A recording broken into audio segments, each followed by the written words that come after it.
Good evening.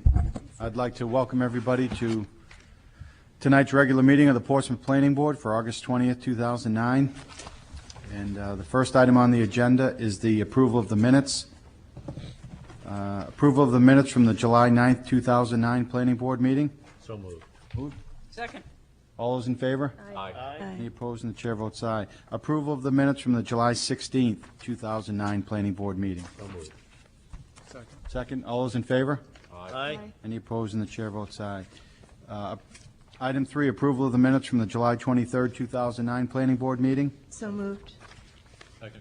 Second. All those in favor?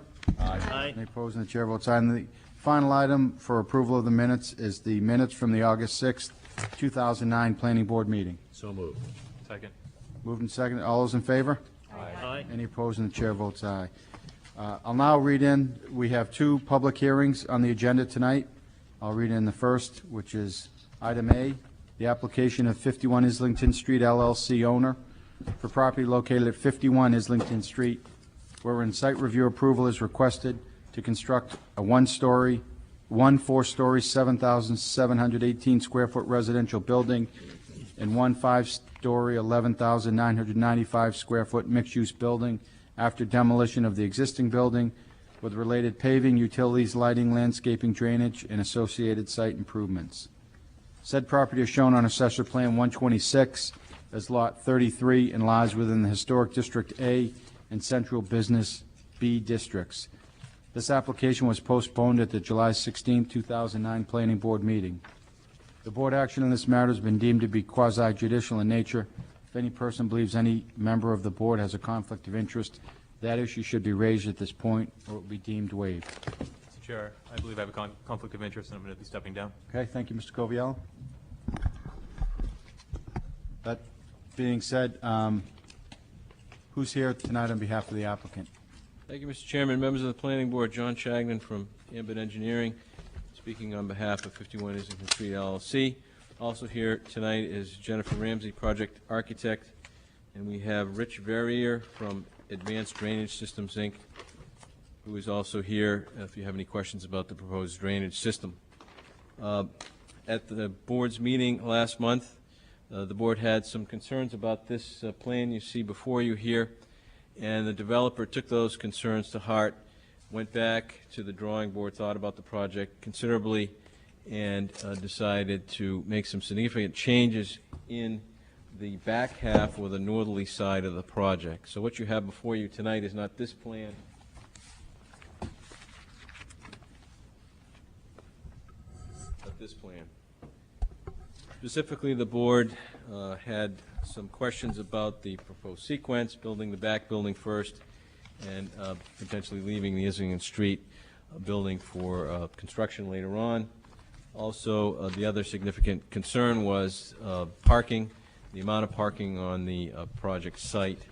So we feel that this change in the plan is a response to your concerns, and we look forward to a discussion about this plan tonight and hopefully, if possible, a conditional approval.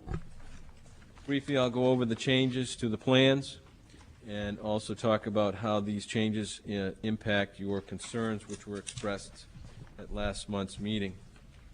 First of all, the back building has been eliminated in favor of a parking area. So everything essentially from the back face of the southerly building back is different. Everything from the back face of the back building towards Islington Street is the same as the previous plan. There's no change in the building size, the grading, the way the sidewalks interact with the streetscape. We're still proposing the 2-way Parker Street widening to 24 feet, the dedication of land around the block to allow the city to widen the streets and add sidewalks.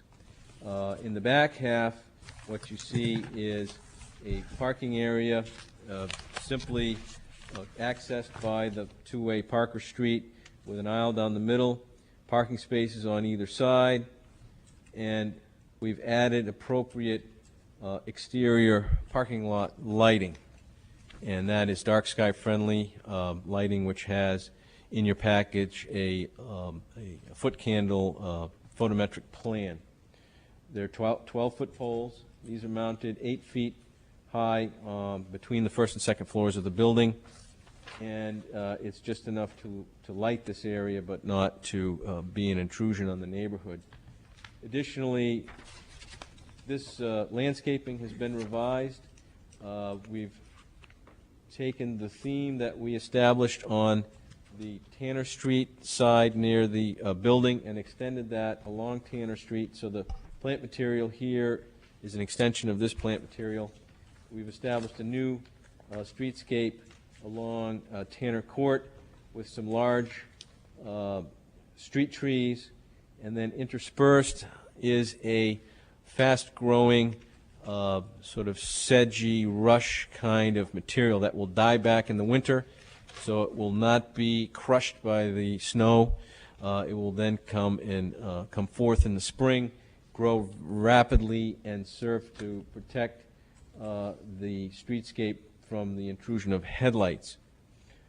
Also, the plans now have the grading of this area. Obviously, that needed to be worked out, and essentially from Parker Street, the access is a gentle grade, coming to a low point in the middle, back up. At this end, there is a change in grade which necessitated a small retaining wall. So there are some different plantings in there to work with that wall.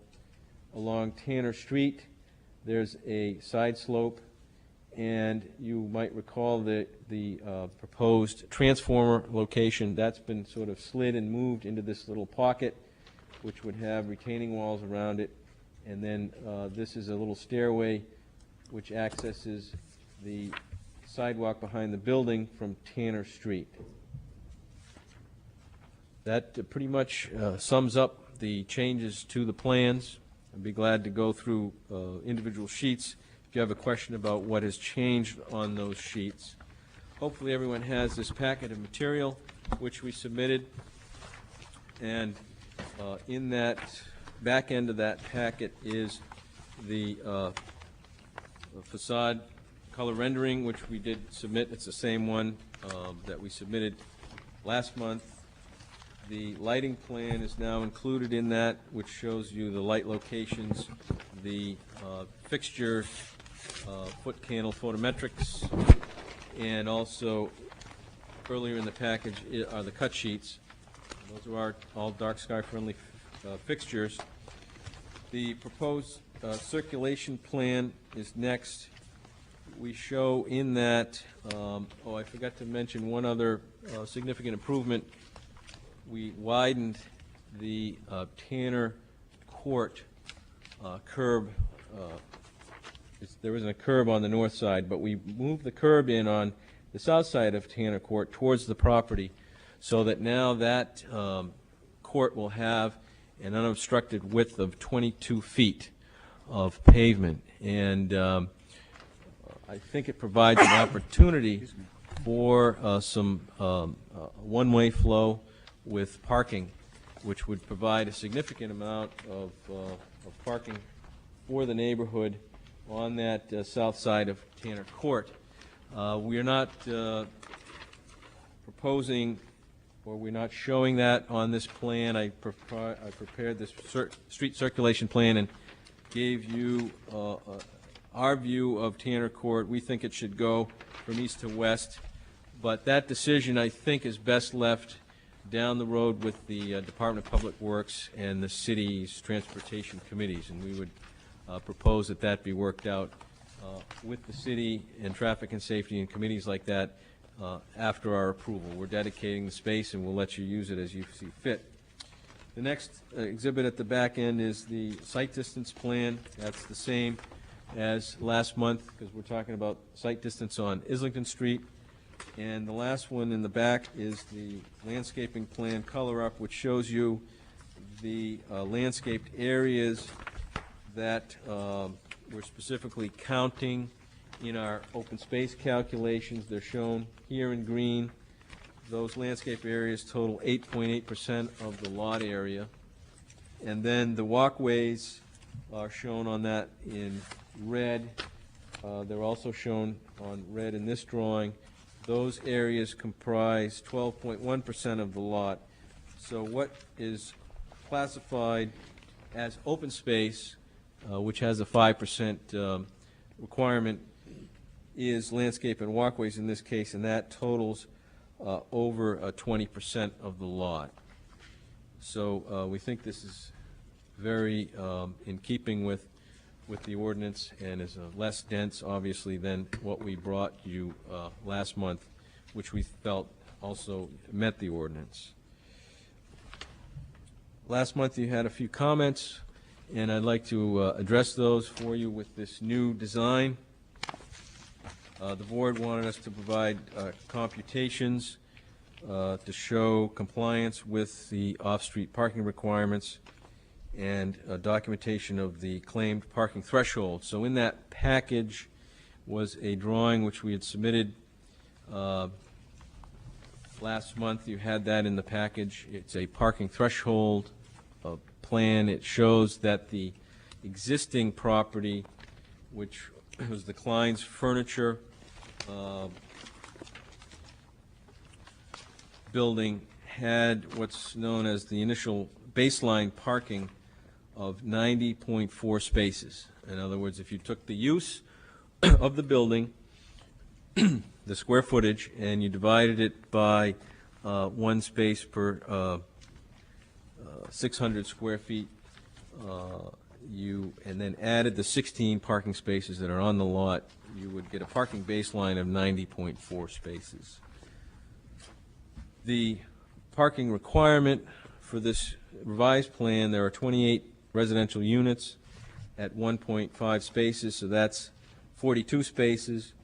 We're showing retail, 4,700 square feet of retail at 1 space per 400 square feet. That's your regular retail kind of use. There's another 5,400 square feet of retail, and we label that as retail carpet. It's not that we think there's a carpet store coming in there, but we feel this location, just as it has been in years past, a furniture store, it's not going to be a destination that a high-traffic retailer is going to want. It's going to be more of a furniture, carpet, sort of those kind of retails, which really don't generate the same kind of traffic demand. So we estimated that part of it, roughly half the space at 1 space per 600 square feet, which is 9 spaces, for a total requirement of 63 spaces. So this requires, under the ordinance, 63 parking spaces. Now, on site, we have 34 spaces. The parking baseline of 90 spaces, if we add 34, and then to that, then subtract the 63 that this requires, what it means is it turns out we have 61 additional spaces in our parking threshold, and therefore no parking fee is required. So I think this is a less intense use. In fact, if you took out the 16 spaces that were there, you come up with about 74 spaces that was the actual demand from the other use. We're now have a demand of 63 spaces, so reducing the parking demand by this reconstruction. We're taking a lot that had 16 spaces and we're bringing that up to 34 spaces. So I think this design certainly goes a long way towards addressing any concerns about compliance with off-street parking and parking thresholds. Another comment you had regarded the garage spaces that we were going to use in the front while the back building was under construction, and that issue now is rendered moot by the change to the plan. And then there was some concerns about updating the traffic study to the design that had evolved. You might recall that although the building got smaller, the initially submitted traffic study had counted on 51 spaces being available at the lower level to service the building, and it turned out because of changes to the building we were only able to show 29. So you wanted us to update the traffic study. We'd like to submit tonight that since we've reduced the project by about 40%, and the number of parking spaces on site exceeds the number of residential units, which is a major concern for a long-term evening overnight parking, that an update to the traffic study really is not warranted, and we hope we can just go forward with this plan without having to go through that exercise.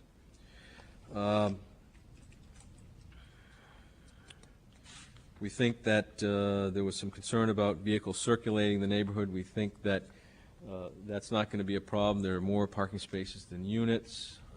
That was the major time of day when people were coming home, that there was less of a supply of neighborhood parking spaces. And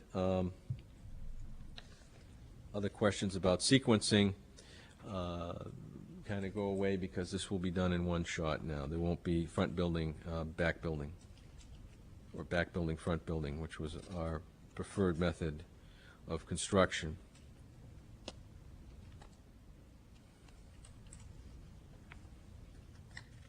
The last thing that this plan addresses, because the prior plan had the parking level underneath in the garage, we now have a surface lot which we need to drain and not use evaporator pans, but drain that for rainwater, which washes away contaminants that collect in parking areas.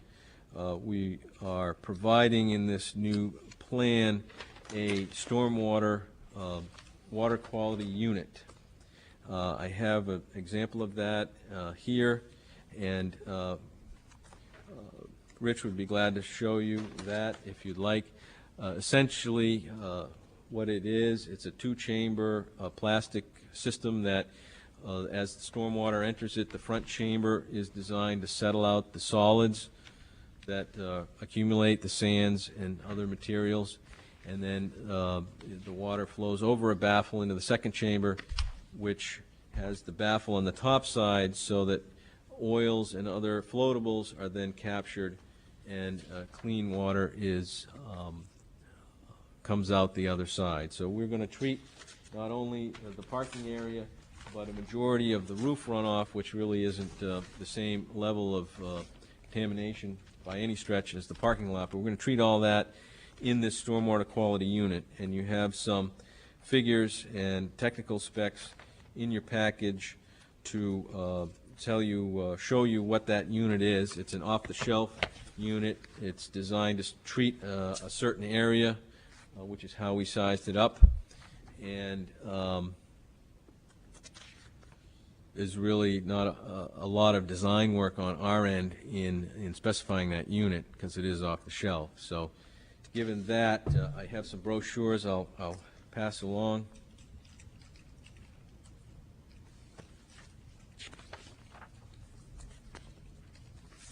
Apologize, I don't have one for every member, but we'd be happy to answer any technical questions about these units if you have them. In conclusion, we feel that this is a definite plus. We've listened to your concerns. The developer has listened to the HDC concerns, the TAC concerns, and now the planning board concerns have all been addressed, and we would like your approval of this project as presented. We understand that the Technical Advisory Committee has not had a chance to fully review this plan because at your last meeting you expressed the concerns. It took us a while to get the plan of action together and designed, but we feel that the issues are issues that right now we're talking policy issues. We went through technical advisory once on the other design. We got the technical issues addressed. You've come up with some policy issues. We've reacted to that. We hope that it might be possible to get an approval that is somehow conditioned on us just getting the technical issues addressed, and that way we can move forward more expeditiously.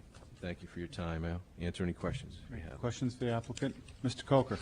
Thank you, Mr. Chairman. Just clarification and then a question. The height of the retaining wall in the back, you note that there's a retaining wall will be built Yes. along the back.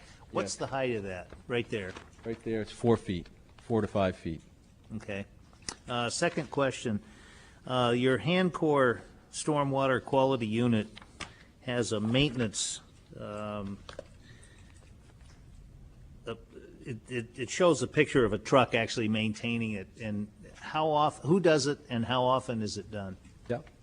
And there's a third one, but, Okay, yeah, the owner, the site owner is responsible for the maintenance of that unit. It's pumped out twice a year. It's readily accessible. You drive up a vacuum truck, and it has two, if you look at the unit in the back, it has two, maybe I'll get it. Excuse me one second.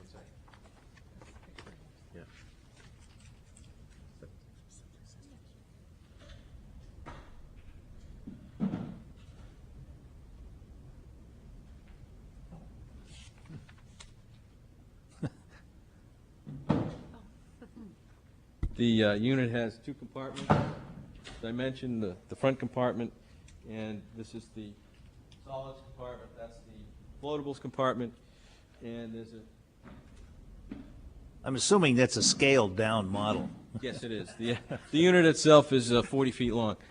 So these two risers are brought up to grade, so you just drive the truck up, take the lid off, and clean out the unit. And there are companies that do this sort of Correct. stuff? Okay. And the third thing is, do you have any objection to reporting to the Department of Public Works the maintenance program for this? Not at all. I think that's, that would be a acceptable condition. Once a year, we file a report on inspection and maintenance of the unit. Okay, thank you. We'll make that a stipulation. Thank Okay. you. Councilor Dwyer? Yeah, I have a couple of questions, and I wasn't here for your last presentation. I've listened to it, but some of these might have been covered before. On this, the widening of Tanner Court that allows for some parking spaces, how many parking spaces would you anticipate would fit along there? My estimation is 6 or 7, depending on which way you Do the direction the street. Yeah. Yep. And then, are there additional, with the widening of Parker Street, does that accomplish getting some additional parking? No. All right, That's a so- two-way flow, and it's only 24 feet wide. So 22 people are still going to be driving around looking for a place to park, just based on the specs. Are there additional on-street parking that is being added through this in any way? Well, the requirement that you have 1.5 spaces per dwelling unit is the ordinance requirement. Right. We don't think there'll be 20 people looking for spaces because the fact of a sales, similar type units in downtown, for example, 16 Congress Street, a lot of those units, even if they're two-bedroom, are single-person occupancy, and then you have a lot of people who want to live in the city core and live without a car. So there's 34 spaces, 28 units. We don't think there'll be much of an off-site demand. But in addition, so the 6 or 7 is the sum total of what might be added, in addition to the parking that you're providing in the back lot? Off-site, yes. I think if you take Tanner Court, make it one way, you would provide an opportunity for 6 or 7 parking spots. And then you mentioned, and I looked at the landscape planning, but I didn't really see any types of plants that I thought would do what you described, which is screen the headlights for the folks that live across the street in Tanner Court. I don't think Baptisia is a very effective plant for that, given. So which plants were you referring to that would screen the headlights? And we wouldn't want them only screened during 2 months or 3 months of the year, I assume. Well, I'm going to take a punt on that. The landscaping design was done by somebody else, and the Baptisia. Baptisia aurealis. Yes, it was. It's a wavy perennial. It's not going to do that job. So I don't know if there's something else planned, because that seems to me now we're adding a lot of cars there, and the screening of the headlights seems like it would be important. Well, we could certainly, as a condition, look at providing a different variety of What that. screening would be. Yeah, that, I don't know that you'd want to fence it, and frankly, I think in the wintertime, the snowbank is going to be a good buffer to the headlights.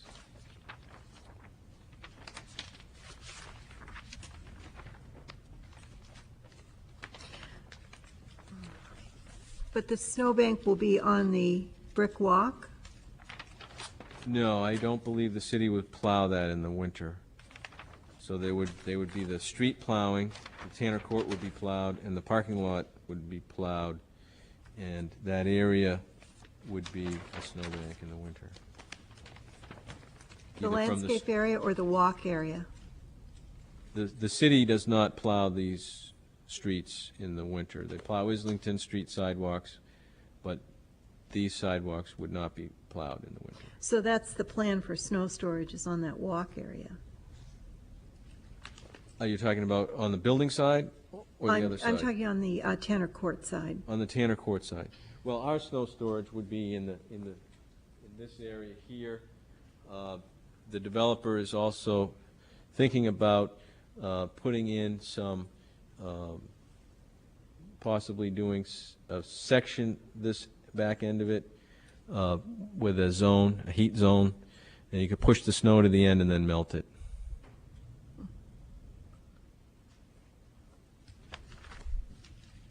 Councilor Dwyer. Mr. Rice? I would like to comment on the landscaping plan as well. You're putting in a pretty vast area of parking surface there, which tends to, I think, have an impact on the character of the neighborhood and the streetscape around there. That you've done a good job, I think, on Tanner Street of kind of breaking that up with a recessed buffer green space there. But it just seems to me that with the taller trees that I think would really have a greater impact in breaking things up, that 30 feet between every tree is, that's the way I measure it anyway, is 30 feet between big trees, not enough to break up, to really kind of separate that parking space and its impact on the residential area around it. I'm wondering if you would consider a more dense, was a more dense planting of trees considered, or would you consider a more dense planting of trees, say every 15 feet instead of every 30 feet? The landscaping was prepared by another professional, and my understanding of the ginkgo is that it has a 30-foot mature spread. That's what I was, yeah. Okay. So that they're going to fill in. The thing that you need to recall, or the thing that's difficult about this, is it is an urban environment, so you have to have a tree that's hardy enough. I think in the long term, you get a healthier tree if it has more room, but you know, we're open to suggestion. Okay. Mr. Coker? Thank you, Mr. Chairman. John, I'm confused. And this is, it's just, can you educate me a little bit about your parking calculations again? You said 90 baseline spaces. Yes. Yep. What does that mean? If we look back at the book that I prepared last month for the board, what the ordinance says, and I think it was 1997. I could be wrong on the date, but when the impact fee ordinance was enacted, all of the sites in the central business district were grandfathered at the use at the time of the enacting of the ordinance. So whatever your square footage of use and type of use at the time of that you were allowed to have that grandfathered and not as a credit for future development. So the ordinance was passed, and part of the ordinance was you got to have credit for the amount of parking spaces that were already there that you generated. So the numbers come from the Klein's Furniture Building square footage, the total square footage of that building that's there now, divided by 600 square feet, one space per 600 square feet, and that comes out to 74 spaces. The ordinance also said that you could add to that surface parking that's on your lot, and there were 16, so that's where we get the 90. Okay, so I'm sorry that a representative of the planning department's not here, but unless someone knows the parking calculations better than I do, I look at the plan, your existing conditions, sheet C1, and you have a lot that's there now that parks alongside the building that by my calculations is about 16 cars, give or take a few. And then there's another like, if I read the plan correctly, another like, roughly like size piece on the other side of that lot, which could theoretically park some more cars. It's an open space at the present time. Yeah. I'm just having a hard time making the jump from what appears to be existing conditions, roughly 32 cars could park there, to getting to 90. Okay. I'm The missing a downtown piece of ordinance, information. it's in the enaction of the impact fee ordinance. Basically, if you had a use of your property, a building, and you were going to change the use, which happens over time, the ordinance was set up so that you wouldn't start with 0 when you change the use.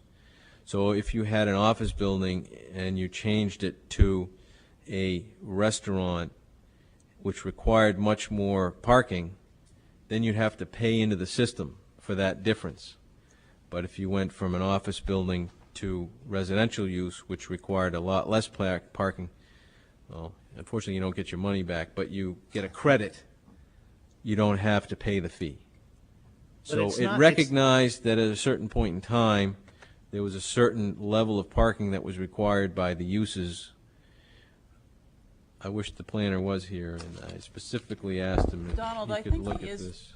we discussed this at a recent meeting. This is pretty much accurate. I mean, I'm not a numbers person, so I don't know the exact Okay, numbers. But it's- essentially, the issue was that we got locked in 97 or whenever, you know, so this is what we're in the process of Okay, changing now. But he's describing our current situation, which is 1997. So you got to ignore the existing conditions, right, because it's not relevant. What we're talking about is whatever year this thing was I understand passed. that. What I was trying to clarify was that the 97 regulations did not deal specifically with the number of spots that existed at that time. It was some formula That's right. that, Right, unfortunately, John is correct in his. in okay, his- I accept that, that's fine.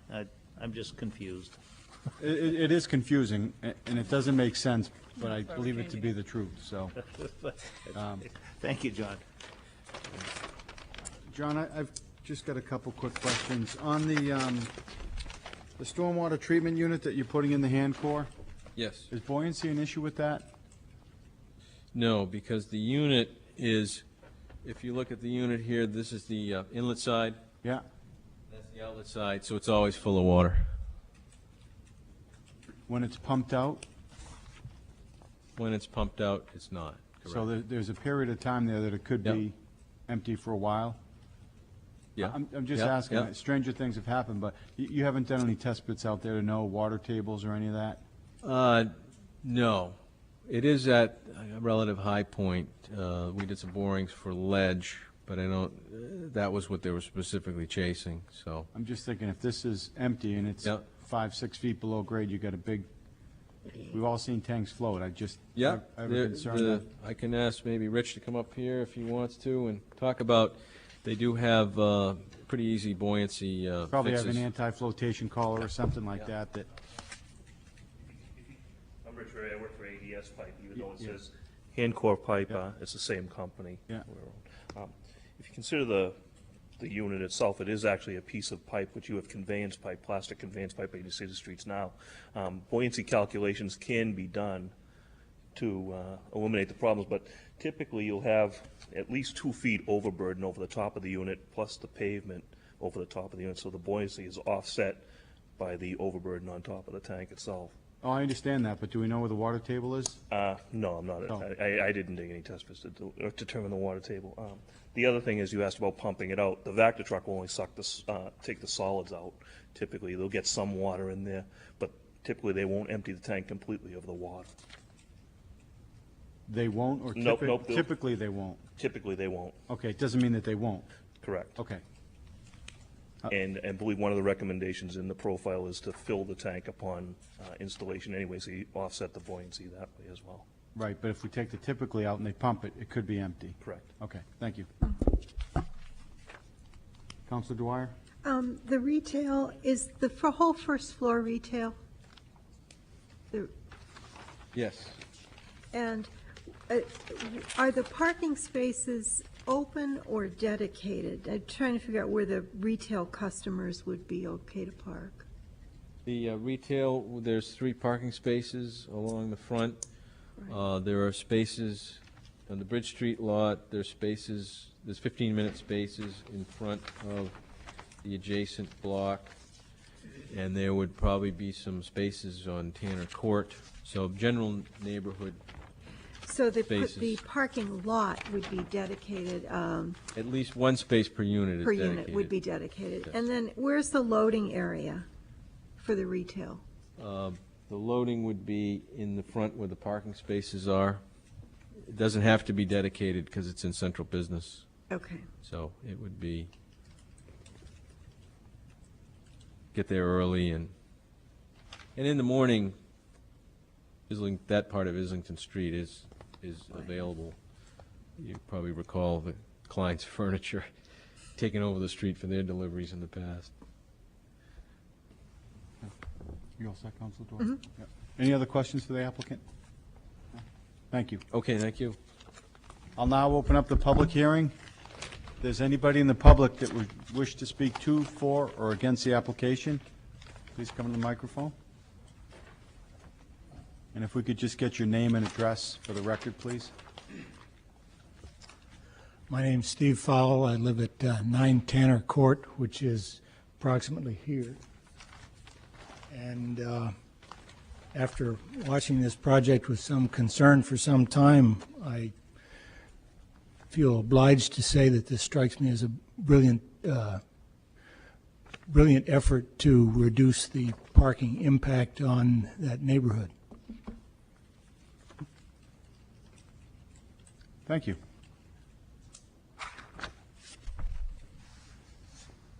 First-time speakers that would like to speak to, for, or against. Second-time speakers that would like to speak to, for, or against. Third and final time, to, for, or against. Seeing no one rise, I'll close the public hearing.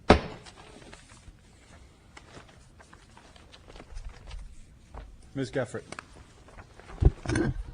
I want to just, without prejudicing how this all goes, I do want to say that I was very pleasantly surprised by the change in the plan and how responsive it was to the concerns we raised at the last meeting. I think that there are some technical issues that continue to require some work, but you guys have really made an effort, and I applaud that. That's wonderful.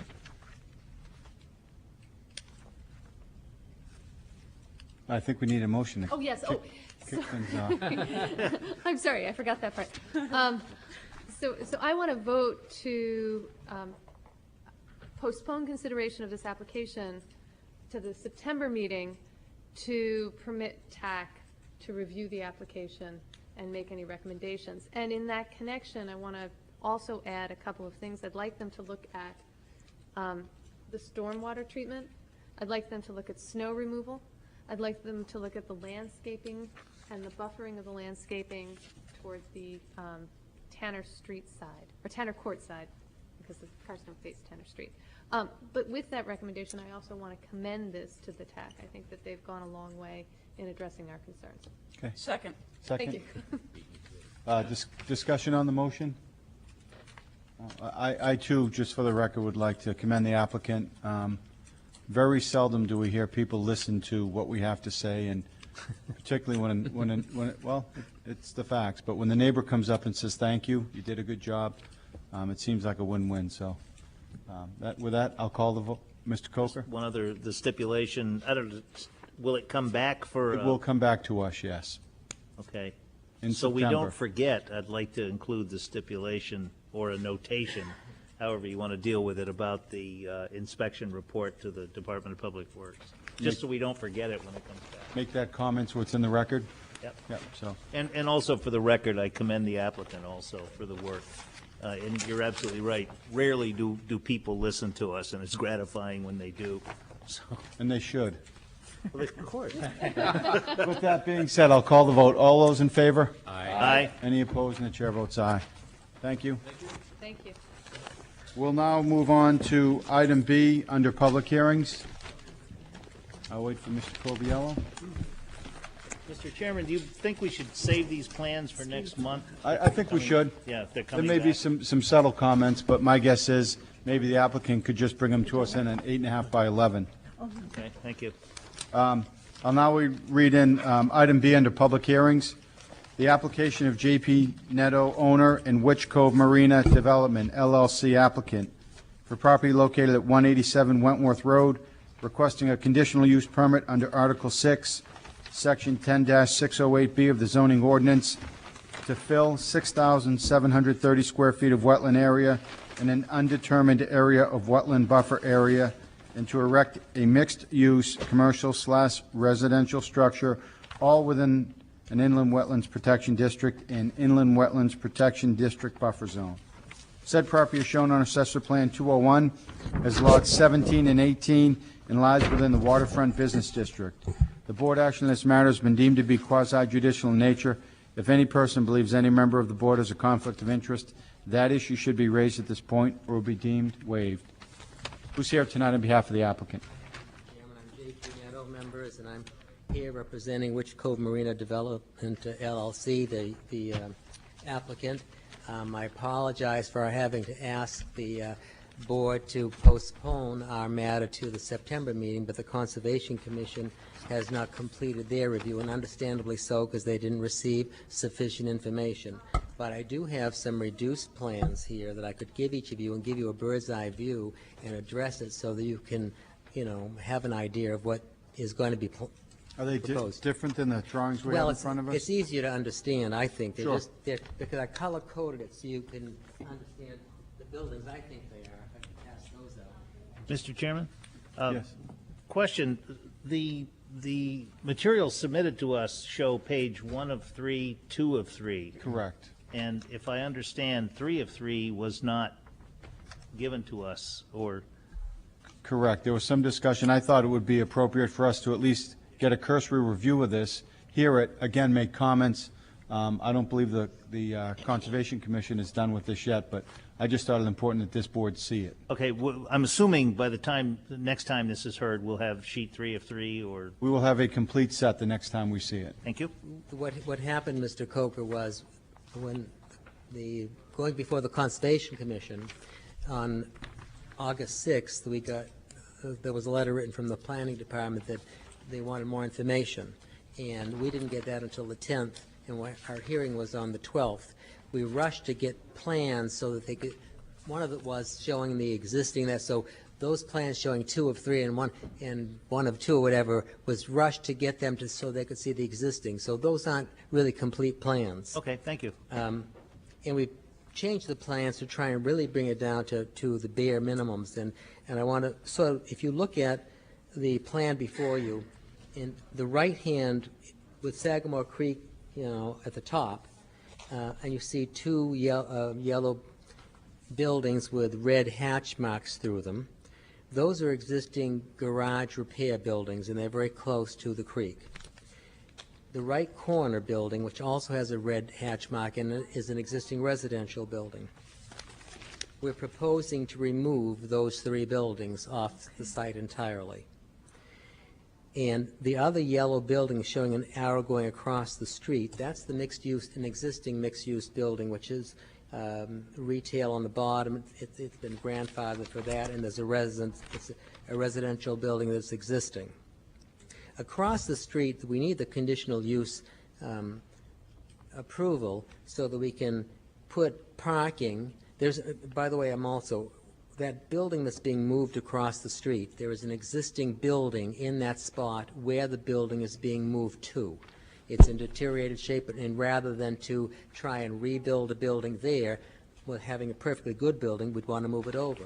Moving that building over will be less of a footprint than the existing building that is there. What you see in gray there, outlined in the yellow, is this 6,730 feet of wetlands, square feet of wetlands. It's sort of deceiving because that whole lot of land is basically an open field that has been used for parking of boats and parking of cars and parking of everything that's been used. But it is wetlands and has to be dealt with. I understand from our wetland scientists that it has marginal function of value, but that's for the city. The Conservation Commission has retained an independent wetland scientist to review that, and we're hoping that the information that the Conservation Commission needs will be completed next week. They're going to be having a site walk and everything. But going further onto the property, the big yellow building, the big building that's closed in yellow with a red hatch mark through it, you probably all have seen it, is a boat storage building that has collapsed, and we've removed that. And we're proposing not to rebuild it. And in lieu of not, because that's also close to the creek. So the boat storage building and the two garage repair buildings are a functional use to, they go together. And in getting rid of those business uses, we're going to be asking the Board of Adjustment for a variance to allow 3 residential units, and those are shown in the yellow, open. We can't do, also, I'm sorry, I'm jumping around here. Behind that, those 2 garage buildings that are going to be eliminated is where we're proposing to build a yacht club. We have to have one or the other type of thing in order to do what we think would be best for the property and more environmentally friendly, because boat repairing and boat handling so close to the water, there is spillage, there's all sorts of stuff. You may not be able to appreciate as much cleanup that's been done to that site, but nothing was done to that site for as long as it was there, and there's been a lot removed. Another benefit, if we are able to get these approvals, will be a 27+% reduction in impervious surface on the water side. There's a lot of paving there, there's a lot of packed thing. So when we talk, we really want to do this environmentally right. So we know we're asking to fill in some wetlands that we understand are marginal, if any, function or value. But we're also going to be, a trade-off is really doing what we feel is a major environmental improvement in increasing the pervious surface area. Also, for this project to go forward, we're going to be bringing sewer up Wentworth Road, and we all know that that could be a very benefit for that road, which doesn't have sewer. So that's really what it is in a nutshell. I don't know, there's a lot of, unfortunately, when you first advertise, the newspapers call you up and they say, what's it all about? And rather than say something over the phone, I said, why don't you come out so I can show it to you, because I didn't want them to misunderstand what was going on. But that's what we're trying to do, really a major improvement. Now, there's other things to be done there, but for the condition, in other words, everything is going to be completely rehab, painted. There's an existing building there that has the kayak business in it. But the conditional use permit is what is needed in order to accomplish getting rid of those environmentally unfriendly uses, we believe, in exchange for having a yacht club. Questions to the applicant? Mr. Coviello. Is my understanding correct? The reason we're seeing this as a conditional use permit is actually not the shoreline. It's the wetlands across the street, right? Because Yes. we only deal with fresh water. Yes. Okay. Yes. That being said, That's my understanding, at least. I'm not the technical person, but That being said, I'm surprised, maybe it's just the site plans, the level of development you have. The property is obviously sloping towards the water.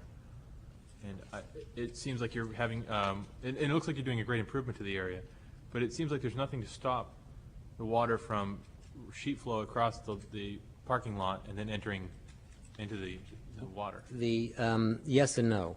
The state has on the other side of the street where the parking lot would be, you'll see a stream there, and there's a culvert that goes under the road and exits right into the Sagamore Creek. I don't understand, I mean, I don't have the technical answer for you, but I understand from my people that that's all going to be taken care of, and that's minimal or whatever. I don't know how to fully address you on it, but we're mindful of that. We don't want water running across it. It's been a headache when the state hasn't maintained it, frankly. Water does go across there, goes into the whole marina on the other side. It's not good for us there either. So, we intend to not have that kind of a problem, and it will be addressed. Okay. Councilor Dwyer? I see on the Sagamore Creek side that the parking area there is marked pervious. Is that also true in the across the street side? Where do you see this pervious? Well, it's proposed pervious parking Right. but there's nothing that I am seeing that tells me what the surface is going to be in the conditional use area. All impervious. I mean, all pervious. It's all pervious. all pervious. Okay. Absolutely all pervious. And then, and I know we'll get more questions, but the size, the need for so many parking spaces, what is that based on? Well, there's all the calculations for the residential, the business use, the yacht club. Even if you did the boat storage usage, that's a high number either way. So if we rebuild the boat storage for dry stacking, you're going to have considerable parking as well. But that'll all be outlined more to us. Absolutely, no, absolutely, and we'll address those. I just didn't want, I wanted to try and come and give you some conceptual ideas so that it's not misunderstood, because we really are trying to do a major improvement to the property. We'll go Mr. Coker and Ms. Roberts. I happened to ride by there today and saw some trucks, and it looked like earth moving, and just wondering what was going on there today. Nothing. That is BG's Boathouse, and their septic system failed in July, and they've been trying to repair the septic system. Thank you. You're welcome. Mr. Coker. Two questions. One is, did I understand you to say that you would be bringing sewer systems up Wentworth Road? Yes, sewer up to the property, yep. And up to the property to service what? The homes, the proposed homes, and? Well, we have to have the sewer to service the yacht club, and so we'd be servicing everything with it. There is an existing good septic system on the property, pretty much state-of-the-art, when we bought the property to service some of the buildings there. And it's my understanding when it was originally designed, those 3 homes could be serviced, but obviously it's not our desire to expend money putting that in and putting sewer in, because you can't have the yacht club without a sewer. Okay, second question, and I don't know the answer to this, and maybe you do. Since you are on a shoreline, what other sort of state and or federal permits are you going to need to secure? We've been working on this really more than a year and a half. The state went out in, I think it was February, it went out, I think, in February of '08, and the engineers wrote a letter confirming it. It's my understanding they would love probably the building. They said you can rebuild the boat storage building there, but they're saying, if you could move it back, would be great. The feedback I have received so far has been positive, but we do have to have some state approval, absolutely. But actually there was one filed with the state, and then it was decided the conditional use permit it couldn't go without the conditional use permit, so we had the cart before the horse. So we stopped that process to go before the Conservation Commission on your board, rather than to keep redoing plans that are going to could be changed. Follow-up, Yes. Mr. Chairman? And one other question about Board of Adjustment. You're seeking a number of variances from the Board of Adjustment. Is that correct? Yes, so there's the property currently has three grandfathered residential uses. The waterfront business district, when it was designed, says you can't have residences in the waterfront business district. So we're asking for a variance to have 2 additional residential units in lieu of rebuilding the boat storage building, because we're going to be losing that business use. So and there are some setbacks or, I'm not into that, I don't have the experience. I have detailed experience with regard to the zoning regulations. Attorney Peelich is the one that's will be handling that, so I really don't know all the technical aspects of what's being requested there. Okay, thank you. Mr. Covial. What type of pervious pavement are you planning on using, concrete or asphalt? It's the one, I think it is the asphalt, and it's the one, I should have brought that, it's the one, I do have a copy of it right here, I do have one. It's from the University of New Hampshire. Stormwater Center? I think so, but let me just, this is sort of new to me, but I have it here. Now, actually, I think that was one of the attachments to that packet that I had delivered to Mr. It's the, porous asphalt pavement for storm water management.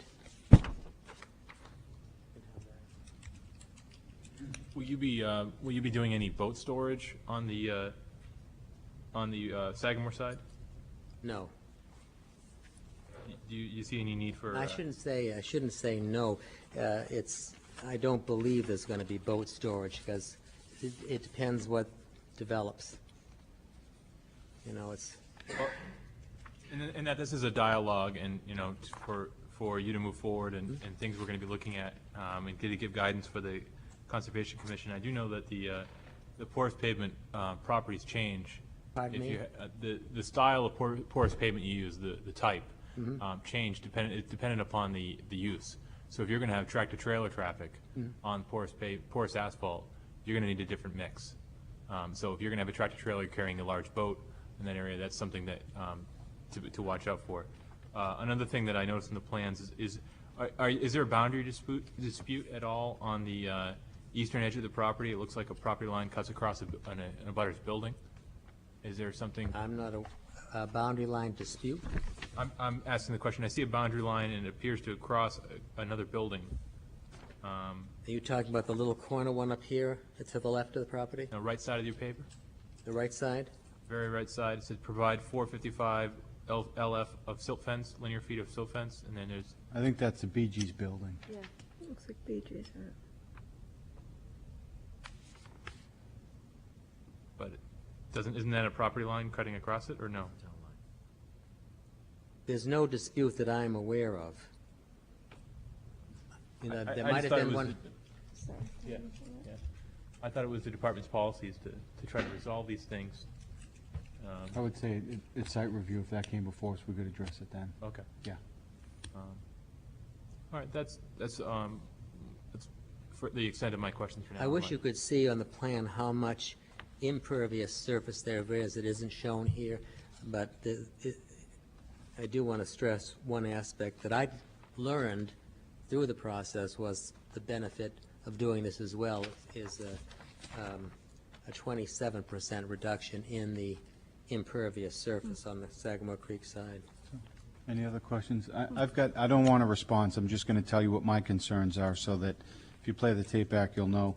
One of my concerns is the number of vehicles that this application is going to have versus what I see there now. I think there's going to be a dramatic increase.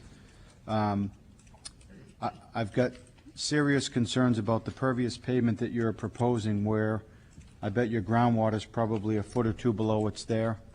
I think if you look at University of New Hampshire, the specs for that, typically they like 2 to 4 feet of separation between your pavement and your groundwater. I'd like to see where this is mainly going to be a summertime use, maybe using gravels instead of pavement. I don't think this will have a big use in the wintertime. I may be wrong. So the gravels are, Just regular gravel instead of pavement, which, again, I'm not telling you what to use. Maybe it's No, just a I suggestion. appreciate the suggestions. I'd like to see if there could be an agreement worked out between you and BG's to get BG's. I know they're in Rye, but if there's any way we could get them on that sewer as well. Well, I think that would be, it's my understanding that if it's brought up, people, the last I learned about that was people would have to share in that. I don't know why it wouldn't go there. Well, I know you're crossing over into Rye, and I'm not quite certain. Again, if I know Portsmouth's taking sewer from other. I think everybody, I live further up the road, I think everybody would love it to go up the road. It's been brought, it's great because with the passage of time, it's gotten now so close to that road. I can't imagine everybody not wanting to do it. Well, I'm just saying, if it's going to stop at you, maybe have a dialogue, if you haven't already, with BG's. Maybe get them to tie in as well. I think that'd be another asset. Each of these dwelling units that you have out there, me particularly, it's not a requirement, but I'd like to see maybe the use of dry wells out there where we mitigate any runoff off the site. Dry wells for the. Dry wells for each of the houses. And I think that's really my comments that, again, I didn't want to respond to, but at least wanted to be put on the record that That's to reduce water. runoff. I mean, rather than you have runoff come off a roof and hit your paved parking that then goes in. I don't know what the soils are out there, but I think I have a lot of reservations, although I do see a lot of opportunity here as well. So those were just my I comments. think the engineers were addressing that for us, so I've made that note. Yep, and I don't want a response back, but are there any other questions for the applicant before we open it up to the public hearing? No? Thank you. Thank you. I'll now open up the public hearing. Anybody in the public wish to speak to, for, or against the application? I would like, my name's Don Green. Come right up to the microphone and give us your name so we can all hear it. My name's Don Green. I'm a former member of the Conservation Commission. What I disapprove of in this is the vagueness of what is going to be invaded in the wetlands, in the state setback, and other aspects. I don't have the maps, and I just heard about this recently. But I'd like to know what fraction of the total wetlands is going to be interfered with, and then what fraction of the total setback area is going to be. And I don't have those numbers. You may have them. We don't. This is really just so that we're clear. The applicant is before us tonight just to give us a preliminary presentation. That's really what I think we were looking for. Is sometimes you see it and the plans are all designed. I think we have an opportunity here to express some of our comments and concerns. I appreciate that. I don't think these drawings, where they're at today, we would expect that information. However, the next time it comes before us, we certainly will have that information, so. Right. And that's an important thing. In that sense, I kind of feel that you sort of have the cart before the horse. The Conservation Commissions should be, in fact, the people that see this first. Regardless, I mean, there's no rush a week or two for a project like this. They should come down, they should give their report. They are obliged to send their report to DES. They don't have any choice in that. And to have it go to another unit and reach a decision prior to theirs, I think is really tacky. I mean, Well, and in fact, it brings in a sort of a political muscle game, and that's not good. Let me just stop you for 1 minute there, just so that we're crystal clear on why this applicant, this is just a preliminary application to us. Now, I understand you're that. going to Excuse me. What I'm asking then is not to reach a decision on this in any aspect today. I don't believe I think when the application's done, when you sit there, I think you'll have a big smile on your face. So this, we don't, I don't think anybody here tonight was planning on making a decision. Good. Again, what we're trying to do is assist the Conservation Commission by getting our comments on a rather detailed application back to them so that they've at least got our initial thoughts. Well, I appreciate that. And I think we're doing ultimately what you're asking us to do. I appreciate that, and it's unfortunate that the Conservation Commission doesn't get on the high ball and get going. But Again, I think the process is working, and I know they'll get a copy of this tape, and it should assist them immensely. the other thing, it occurred to me, has there been any prior action by the Conservation Commission or DES or anything about wetlands in this area? I mean, there's been a lot of building and so on, and I should imagine that somewhere in the records, somebody may have preceded this with a attempt. I can't answer that in all honesty. All I know is that the Conservation Commission will have every chance to review this, comment, and Well, I hope they'll ask that question, because I think it probably has. I have a I would faint completely. thing in the back of my head, but I would it's a completely long agree time. with you, and I think we may get some of those answers shortly here, but did you have a comment? I just Mr. wanted to make a comment, Mr. Green. I'm familiar with your good work on the Conservation Commission from the old days. I would urge you to stay in very close contact with the Planning Department and the Conservation Commission. Our chairman is absolutely right. This is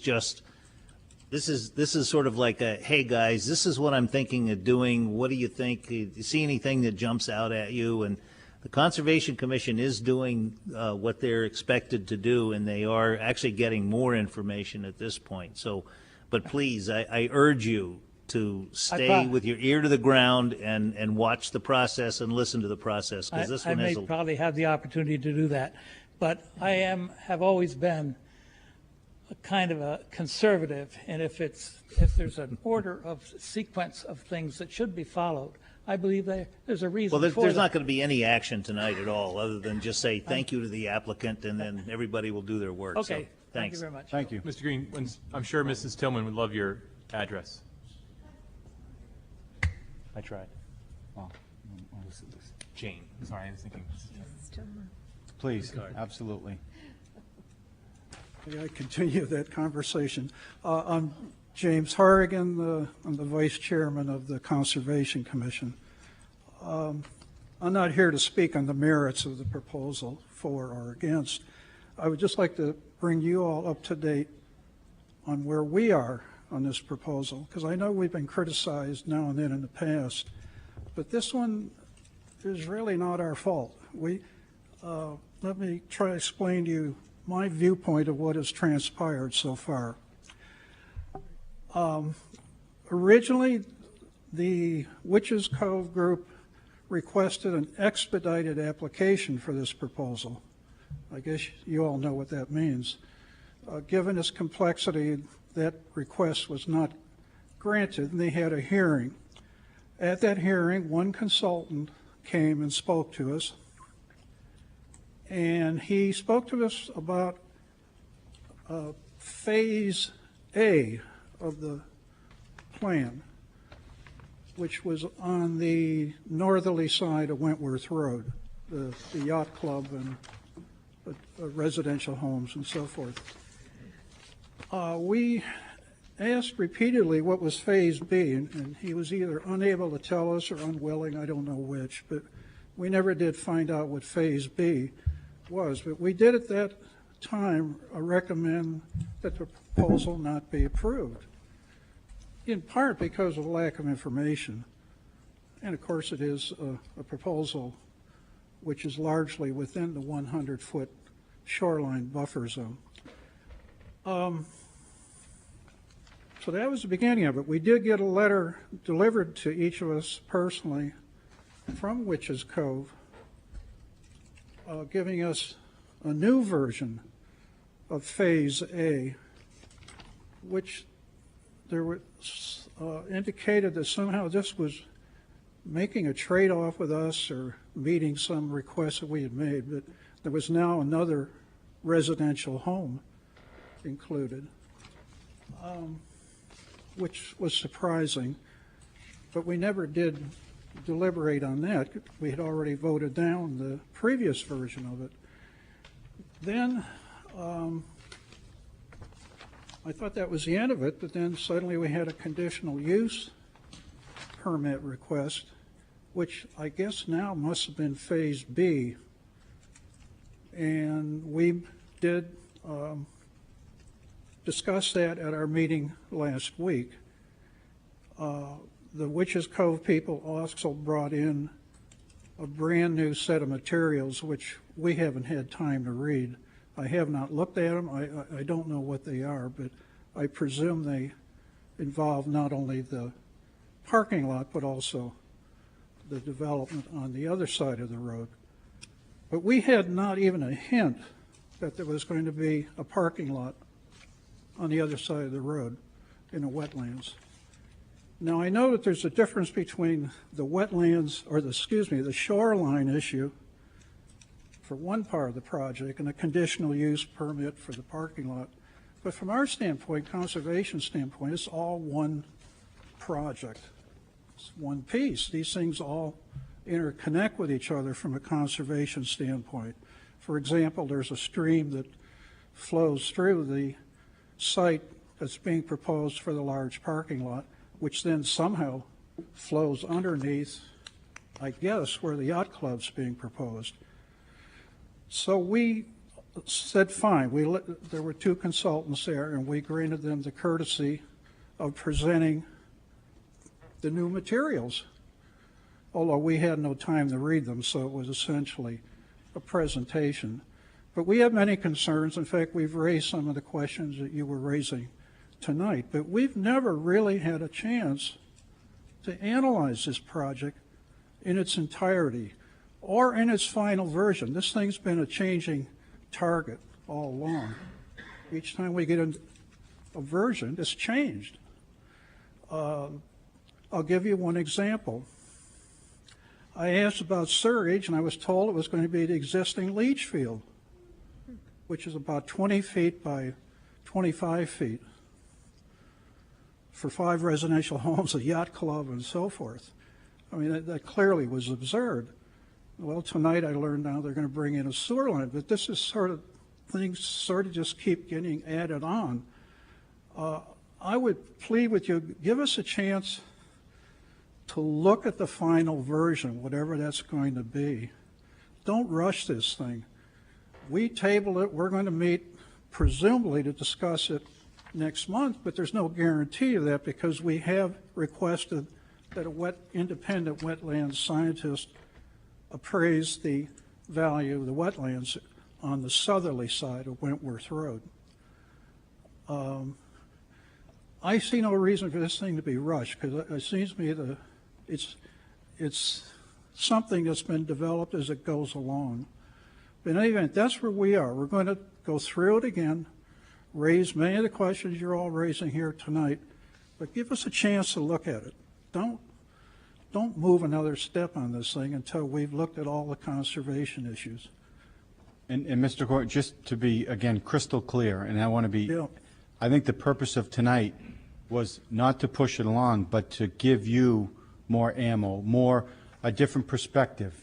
I think Yeah. conservation looks at it one way, we as planners look at it another. Our goal tonight Sure, I is understand that. if you've got 10 tools in your bag, when you leave after tonight's meeting, you should have 15 tools. Okay, I just didn't want you all to think that we've somehow done most of our work. We feel we haven't even started. No, and we're clear, we're well aware of that with the level of detail in these Yeah. drawings. It's just a discussion for our board to get and hopefully send you home with more homework assignments than what you had tonight, is really the goal. So don't think that we're trying to push this along. It's going to go through you. It's going to do the due process. When you're satisfied, it'll come before us. Okay, just want to know we are on the job. And Without a doubt. So Okay. I appreciate it, though. I appreciate the input. All right, thank you. Thank you. First-time speakers, 2 for or against.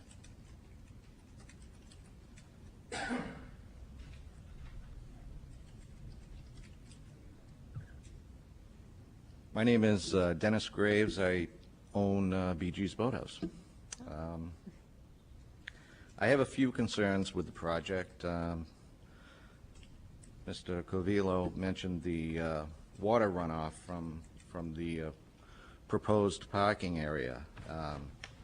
It already is a huge problem. The pipe that the state has running under the road, which shoots directly into the creek, when there's a big storm, it just can't handle it, and the road is flooded already as it is.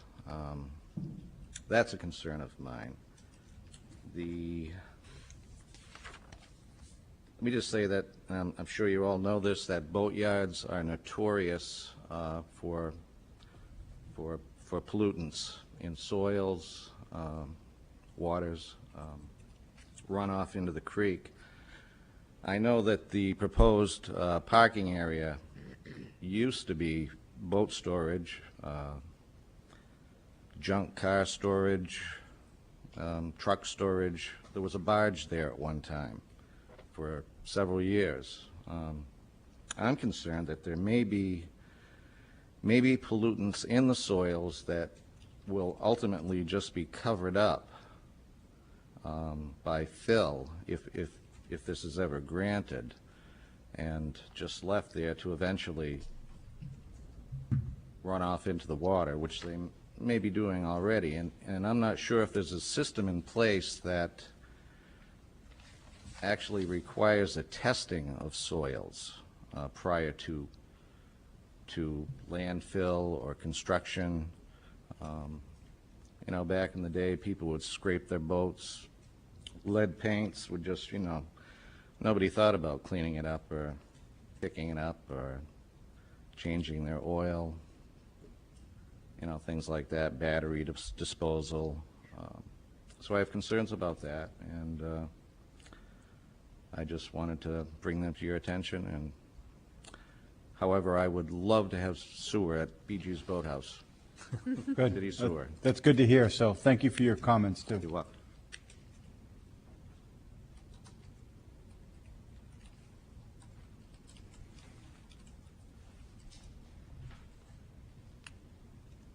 Good evening. My name is Lenore Weiss Bronson. I live at 828 Woodbury Avenue. I'm here as someone who's been concerned about the wetlands in Portsmouth for about 22 years.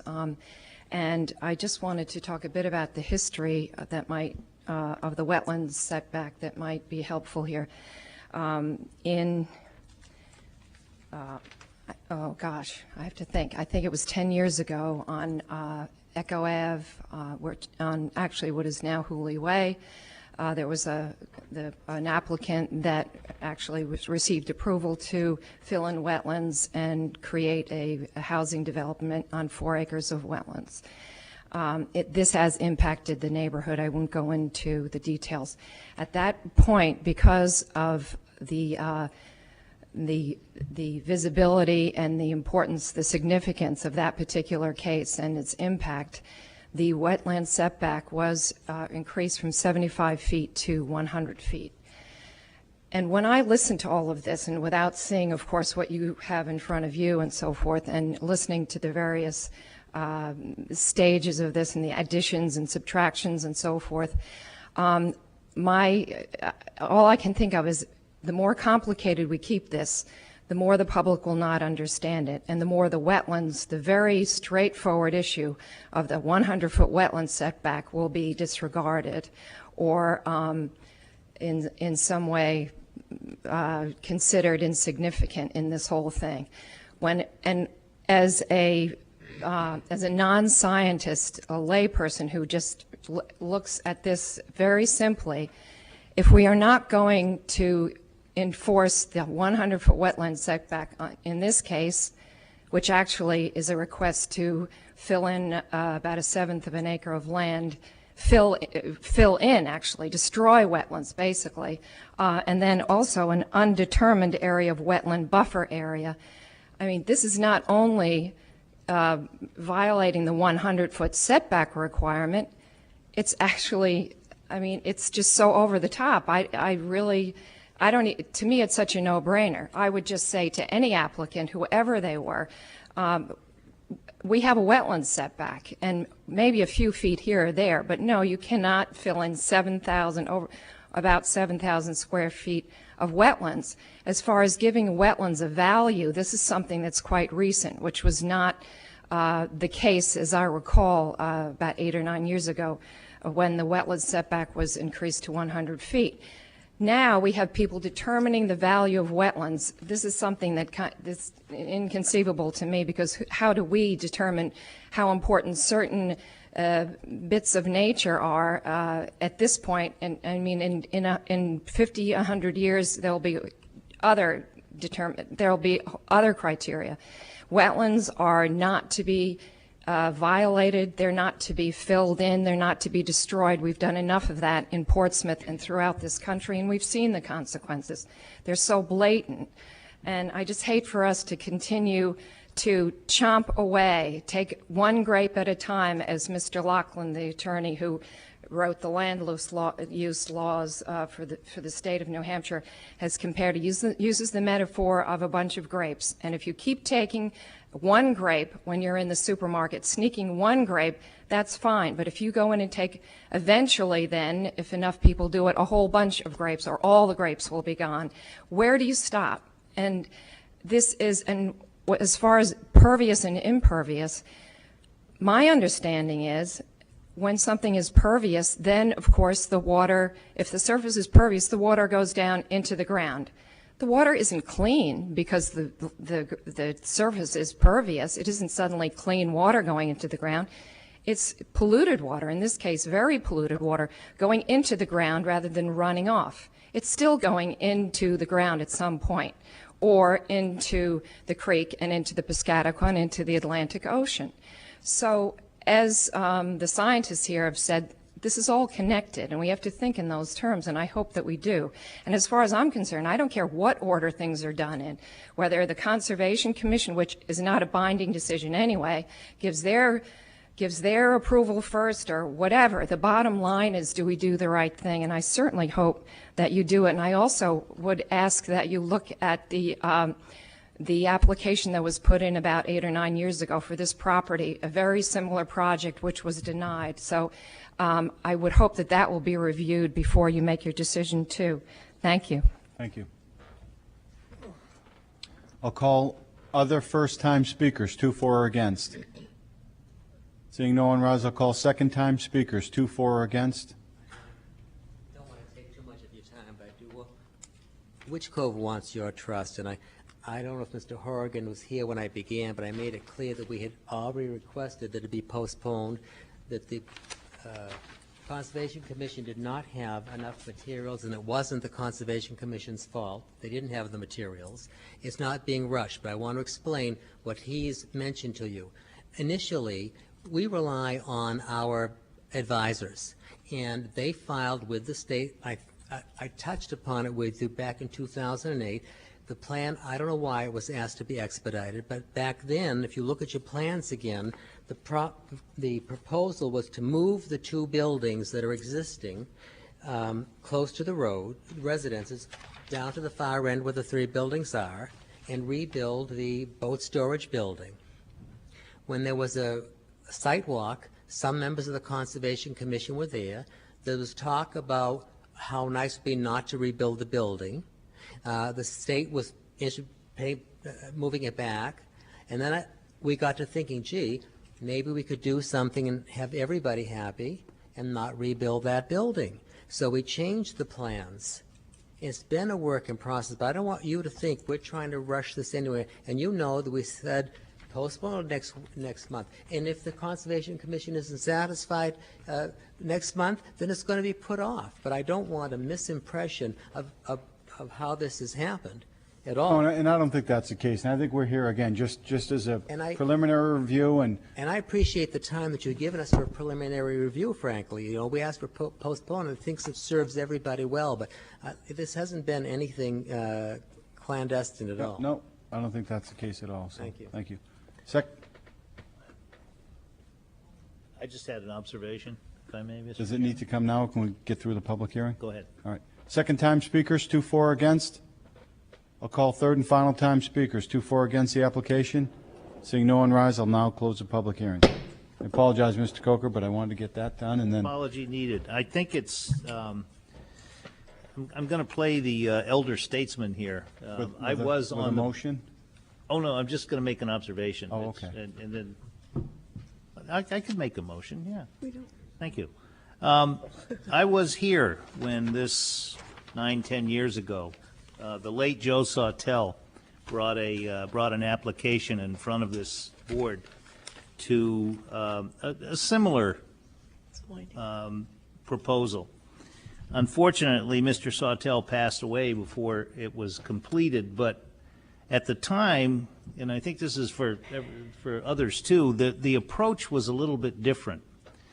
At that time, that proposal came before this board to change the zoning to fit a proposal. This approach is a little bit different. It's to get variances from the existing zoning and move forward with a proposal, assuming that the variances are granted. It is just a difference in the approach, that's all. There are many similarities, but there are some major differences. So based on that, I would make a motion to postpone the consideration of this application until the board's September meeting, and I would entertain some stipulations on that, if I may. Second, for purposes of discussion. Discussion on the motion. Mr. Coviello.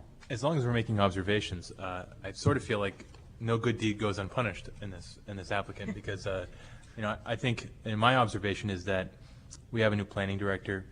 This application wasn't ready for our review, but I think people thought, what's the harm in letting the planning board look at it, maybe give some advice to the Conservation Commission, no harm done. And so, but I think I can now see that why there might be a perception that there was a rush on this or something. And so I think we did a good job of clearing that up. There wasn't, but I would just say don't be surprised if something like this happens again. With a new planning director, they have their own ideas of running things, and so I don't think it's a harm that we saw this and gave some advice to the Conservation Commission. My other observation is that, Mr. Nato, thank you for coming in tonight.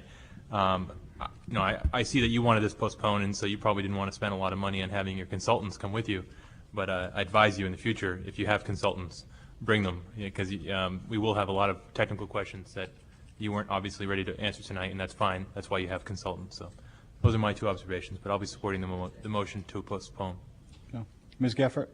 I'm just wondering whether the motion could be amended so that we postpone indefinitely until the Conservation Commission has concluded its review and recommendation process. I think that would be probably appropriate at this point, that to a time indefinite.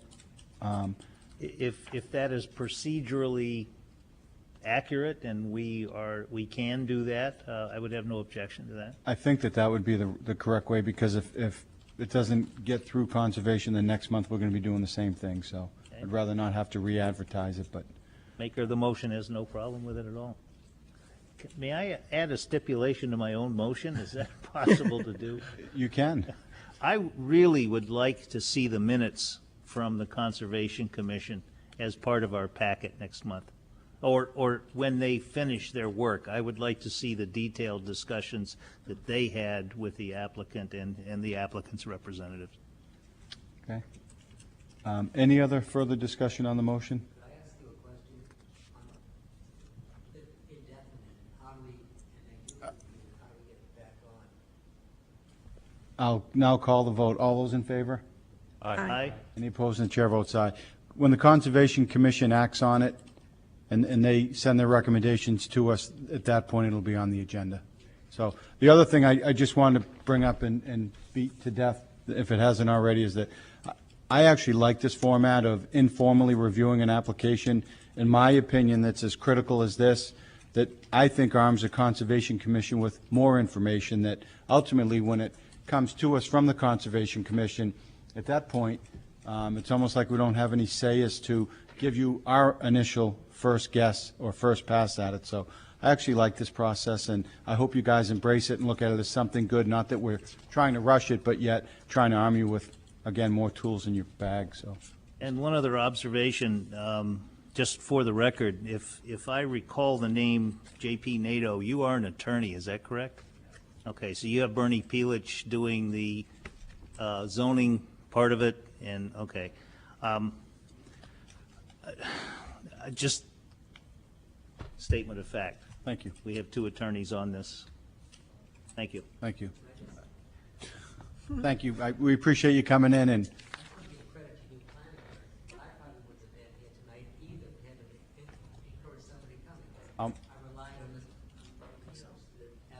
yeah, I'll make sure that Mr. Tainter's made aware of that. Thank you. All right, we're now going to move on to City Council referrals and requests, and if I could indulge the board to allow me to read in items A and B, we'll hear them as one and we'll vote on them separately. Could I have a motion to hear A and B together? So moved. All those in favor? Aye. Any opposed? And the chair votes aye. City Council referrals and requests. I'll now read in application item A and B. Item A, Bow and Ceres Street Waterfront Improvement Project, acceptance of passageway easements. Item B, Bow and Ceres Street Waterfront Improvement Project, granting of utility easements. The board action on these matters has been deemed to be legislative in nature. If any person believes any member of the board has a conflict of interest, that issue should be raised at this point or be deemed waived. Mr. Chair, I think it's a legislative matter, but I wanted to point out, just for the record, I believe, if I'm correct, my wife at Appledore Engineering had a little bit of work to do with this project. She's no longer employed with there, and just wanted to put that on the record. That I appreciate that. Thank you, Mr. Covial. Robert Sullivan, City Attorney. With me is David Allen, the Deputy Public Works Director. He'll hand out to you a more personal-sized copy of this plan. We are here before you tonight because authority to either convey or accept any interest in property, and this would include easements, in the City of Portsmouth lies with the City Council. However, by the adoption of an ordinance, the City Council has said that any time the city would seek to convey an interest in land or receive an interest in land, the advisory opinion must be sought from the planning board before that action is taken. Tonight, we have actually brought both of those situations to you. We are here in furtherance of the Riverwalk plan, which the city has been dancing with for 20 years. We are now extremely close to actually constructing that project. In fact, the bid documents will be opened next week. The planning board has already approved two parts of the Riverwalk project. You'll recall that you approved a subdivision and an exchange of property between the city and Di Lorenzo Real Estate right at the very corner of Bow Street and Ceres. And you'll recall that you've also approved the exchange of interest of property with Portsmouth Navigation, such as to allow the dumpster that you all know lies in that brick enclosure to be moved over onto Portsmouth Navigation property so that the area can be opened up for public access to the water. Tonight, we ask you to look at two more things.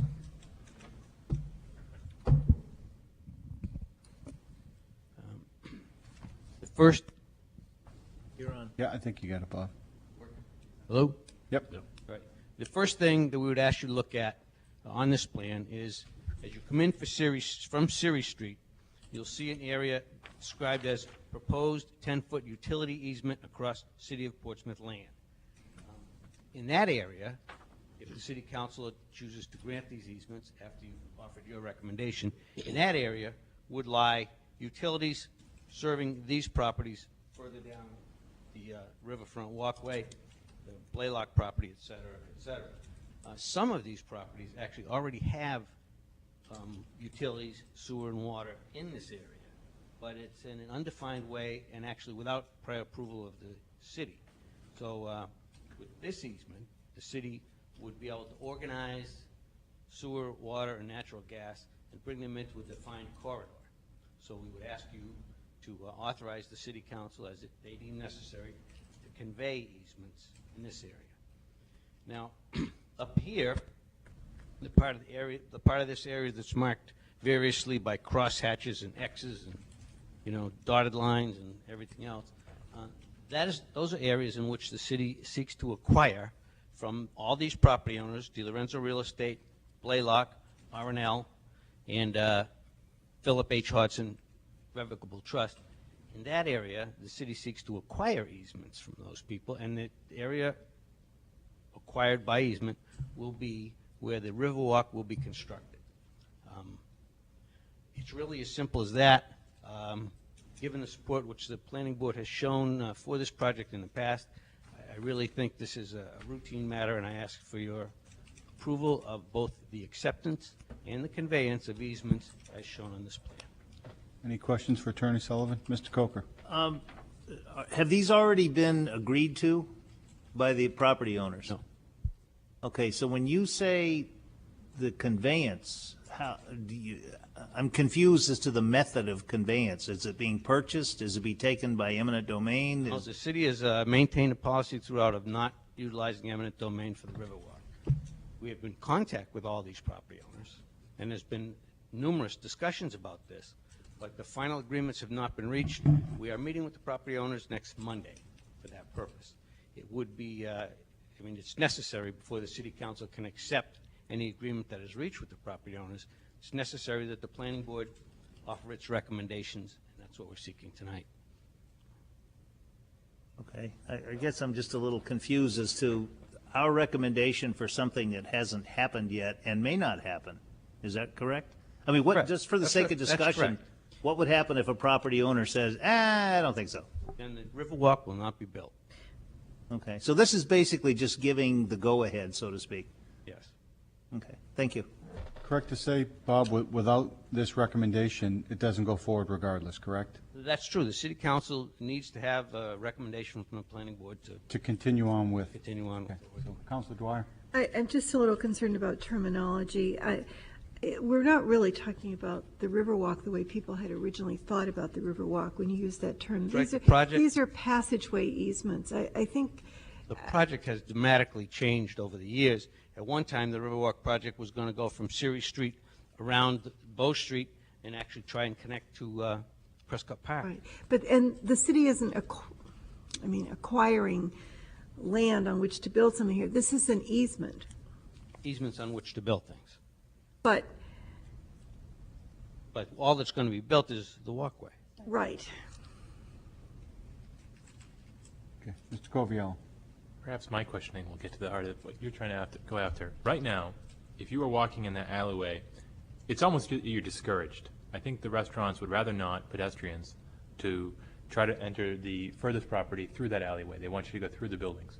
What we're going after is a Riverwalk, although it's going to be over land, is an accessible means for the public to travel this area and encouraged to do so. If the transaction occurs, as we are suggesting it should occur, that area will be cleaned up, made safe, and made available for pedestrian travel to the limited extent shown here. Obviously not to the full extent of the original Riverwalk, which would have gone around Bow Street. Right now, you get the feeling that you're walking in someone's kitchen, at some point. So. Why, if somebody's kitchen was like that, we'd shut the house down. Yeah. If But food's crossing path, it's okay. I got you. Mr. Coker? If one would just start at Ceres Street and walk to the end of what this is proposed, there's a walk that goes up. Yes. That stairway. Is that sort of the end of it right there? that is not part of this plan. That's private. Beyond. Yeah. Okay, so then this is basically a dead end. Yes. Yeah. Okay, I just wanted to understand that, that's all. Thank you. Any other questions for Attorney Sullivan? No? Thank you. Thank you. There's two items, again, A and B, that we're considering tonight. They're both city council referrals. So item A is the acceptance of the passageway easements. Motion to recommend approval? Second. Acceptance? Second. Okay, all those in favor? Aye. Any opposed, and the chair votes aye. Item B is the granting of utility easements. Motion to approve. Recommend. Recommend. Motion to recommend? Yep. Second. Second. Discussion? All those in favor? Aye. Any opposed, and the chair votes aye. Thank you. We'll now move on to item C, the request from Jason Scott, applicant, for property located at 78 Congress Street to install a projecting sign. The board action in this matter has been deemed to be legislative in nature. If any person believes any member of the board has a conflict of interest, that issue should be raised at this point or will be deemed waived.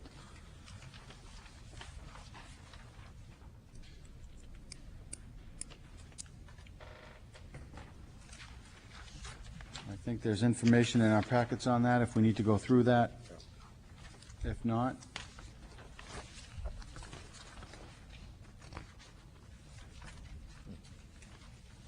we would look for a recommendation. Now, I'm assuming at this level, it meets all the requirements. I'm not well-versed in all the sign ordinances, so I imagine this has been approved by the building inspector? I believe it does, and I think the report on it doesn't indicate anything to the contrary.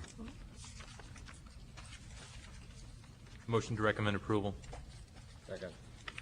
All those in favor? But, Mr. Chairman, there I'm are three sorry. stipulations, I believe. Oh, correct, with the 3 stipulations as listed in the staff's report.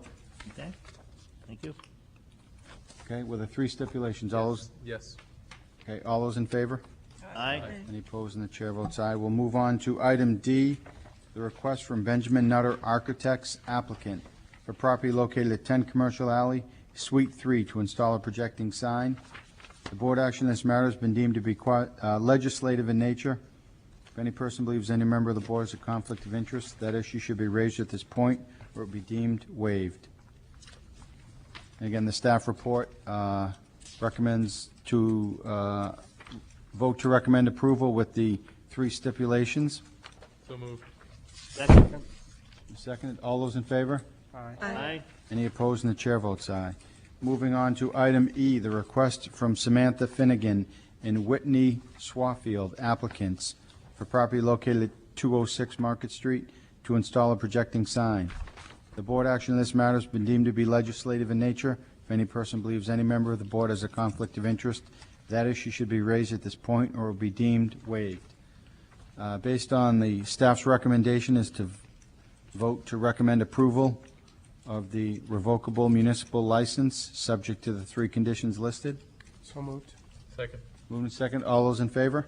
Aye. Any opposed? And the chair votes aye.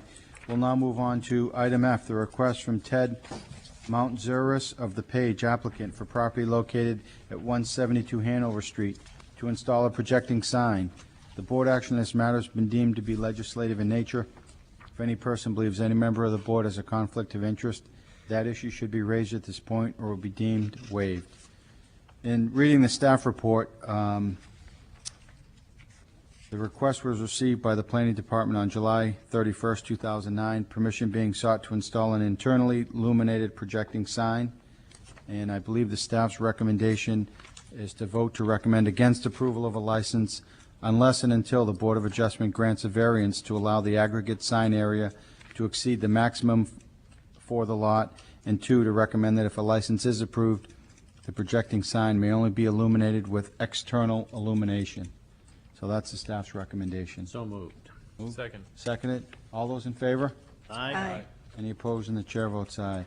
Item G, offer by Packard Development to donate conservation land on Banfield Road. The board action in this matter has been deemed to be legislative in nature. If any person believes any member of the board has a conflict of interest, that issue should be raised at this point or be deemed waived. Again, the staff's report is voting to recommend that the council accept the donation from Packard Development. So moved. Second. Seconded. All those in favor? Aye. Any opposed? And the chair votes aye. And the last item under city council referrals and requests is item H, the request to review the possibility of changing the name of the northern end of Woodbury Avenue from the Market Street intersection to the Newington Town line. The board action in this matter has been deemed to be legislative in nature. If any person believes any member of the board has a conflict of interest, that issue should be raised at this point or be deemed waived. The recommendation, based on the staff report, which was 3 paragraphs long, recommends postponing consideration of this to the board's September meeting. So moved. Second. Second, all those in favor? Aye. Any opposed? And the chair votes aye. 3 items left. The item 4 under new business, there's one item, which is item A, the request of Seacoast Trust LLP for property located at 150 Route 1 bypass for a one-year extension of site review approval, which was granted on August 28, 2009. And again, it's the staff's recommendation vote to grant an extension of the site review approval to August 28, 2010. So moved. Second. All those in favor? Aye. Aye. Any opposed? And the chair votes aye. Under Planning Director's report, I'm going to recuse myself as we're completing the Lafayette School renovation. I'm happy to say so. I'll turn that over to Vice Chair Roberts. This is a report, basically administrative approval for an amendment to a site plan that's already been approved. Some fairly basic stuff about an emergency generator and a change to the sewer line. So the staff is administratively approving this. Do I have a motion? So No, moved. there is no motion. There is no motion. There we go. I'll withdraw We got so my- into the flow I of it. withdraw my motion. Unless we have that other motion, right? Thank you, Ms. Roberts. Before we call for adjournment, I just wanted to make the board aware that there is the meeting schedule for September through December. September looks like there's 3 meetings, the 10th, 17th, and 24th. The month of October has 3. One's a backup meeting on the 1st if required, the 8th and the 15th, and then November, December, we're back into our 3rd Thursday of every month. So with that, are there any other housekeeping items? Mr. Chairman? Mr. Coker. For the record, on advice of City Council, C-O-U-N-S-E-L, our lawyer, I will be not attending the public hearing on the revised draft ordinance. Okay, thank you for that. Any other procedural housekeeping items? If not, do I hear a call for adjournment? So moved. Good night, thank you.